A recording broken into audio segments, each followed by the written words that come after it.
मैं ये प्रश्न करना चाह रहा था गुरुजी के सफल जीवन का क्या सार है और अपने जीवन को हम किस मायने में सफल बना सकते हैं? हाँ, सफलता की जो चरम सीमा है उसे कहते हैं निर्भय, निशोक, निश्चिंत।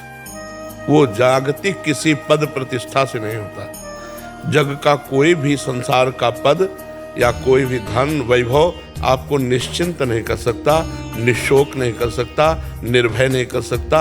सबको सब प्रकार से भगवान की शरण में होकर और अपने कर्तव्य को भगवत पूजा मान करके किया जाए, भगवत स्मरण युक्त, तो सफल जीवन हो जाएगा। सबको चाहिए सब प्रकार से भगवान की शरण, मन से, वाणी से, स्वयं से, सारी चेष्टाओं से। और जो कर्तव्य कर्म किया जा रहा है, जैसे आप टीचर हो या आप डॉक्टर हो या जो भी आप हैं, अपने कर्तव्य को भगवान की पूजा मान करके किया जाए और भगवान का स्मरण किया जाए, तो सफलता निर्भय, निश्चिंत, निशोक स्थिति है। नहीं तो सफलता क्या, अगर बार बार जन्म मरण होता रहा, भला इसको सफलता कहते हैं कि हमारा सुंदर मकान हो गया, हमें डिग्री मिल गई, हमें कोई पद मिल गया, बढ़िया बैंक बैलेंस हुआ, बढ़िया ब्याह हुआ, संतान हुई, और जब मरे तो सब कुछ छूट गया। अब फिर वहीं से शुरू होगा काका गागा से। बार बार अनंत जन्मों से यही हम भूल करते चले आ रहे, तो हमारी क्या सफलता रही? पिछले जन्म में आप कितने सफल थे या निष्फल थे, इस जन्म में उसका क्या प्रयोजन?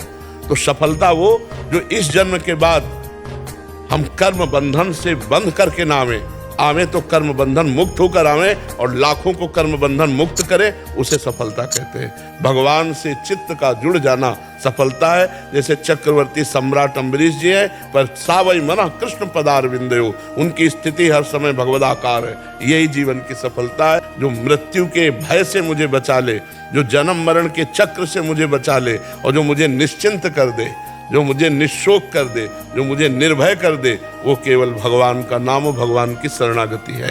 नहीं कोई भी पद हो निश्चिंत नहीं है। हमारी जो सफलता है वो निश्चिंतता है, निशोकता है, निर्भयता है। वो होती भगवान की शरण में होकर भगवान का स्मरण करते हुए अपने कर्तव्य को पूजा मानना। जैसे बच्चे हैं, इनका अभी प्रधान कर्तव्य है विद्या अध्ययन, गुरु आज्ञा का पालन और चरित्र की पवित्रता। हम बच्चों में यही भावना डालते हैं कि ऐसे गंदे बच्चों का संग न करो जो गंदी बातें सिखाते हैं, जो गंदे आचरण की बात करते हैं। तुम्हारा भजन इस समय विद्या है।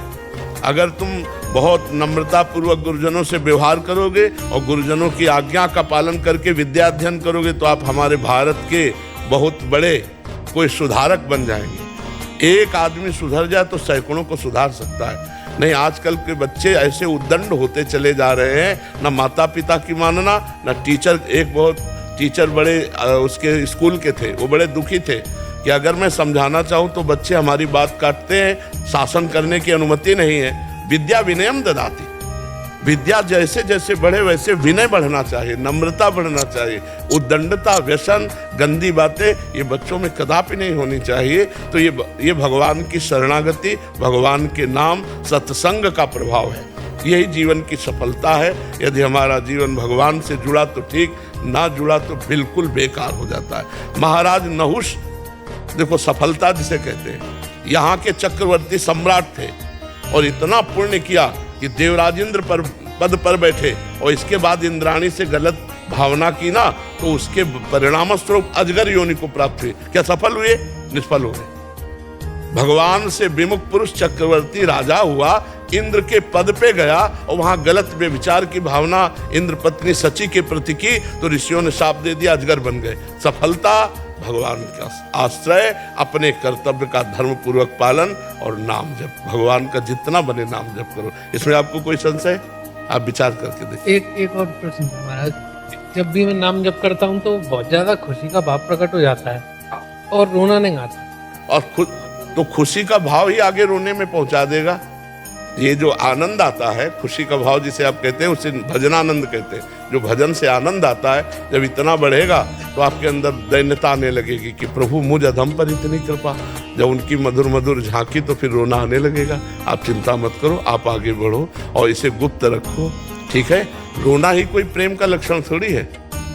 रोना ही कोई, भाई जी से हनुमान प्रसाद पोद्दार जी ने प्रेम दर्शन नामक वाणी में लिखा, शायद इसको ही इश्क कहते हैं। उर्दू में प्रेम को इश्क कहते हैं, शायद इसको ही इश्क कहते हैं, जैसे कोई दिल को मसला करे। एक अपने प्यारे की याद में मीठी मीठी पीड़ा हो रही, जो मैं ऐसा जानती प्रीति किए दुख होए, नगर ढिंडोरा पीटती अजी प्रीति न करियो कोई। मीरा जी ने गाया ना, वो हृदय में एक मसलन, एक एक पीड़ा से अंदर से, और प्रभु के प्रति व्याकुलता अंदर की, यही भगवत प्राप्ति करा देती है। तो रोना ही कोई प्रेम का एक लक्षण। रोना तो नाटक भी हो सकता है। कैसे नाटक हो सकता है? बात हम कर रहे हैं भगवान की, और आप रो रहे तो लगेगा भगत है, लेकिन उसका चिंतन और चल रहा है। वो चिंतन और करके रो रहा है तो भगत नहीं। आंसू झूठे भी हो सकते हैं, आंसू छल भरे भी हो सकते हैं, आंसू अन्य निमित्त से भी हो सकते हैं। जैसे मान लो भागवतिक वातावरण है और आपको रोना आ रहा है, तो वातावरण से आपको कोई लेना देना नहीं, आपका चिंतन क्या चल रहा है। हो सकता है चिंतन कोई दुखद आ गया हो आपके अंदर और आप रो दिए उस बात को। चिंतन प्रभु में पहुंचा है और फिर आपके आंसू गिरे, तो एक एक बूंद आंसू का हिसाब भगवान देते हैं। जिस समय गोपियां भगवान में तन्मय होकर रोए, उसी समय भगवान प्रकट हो गए।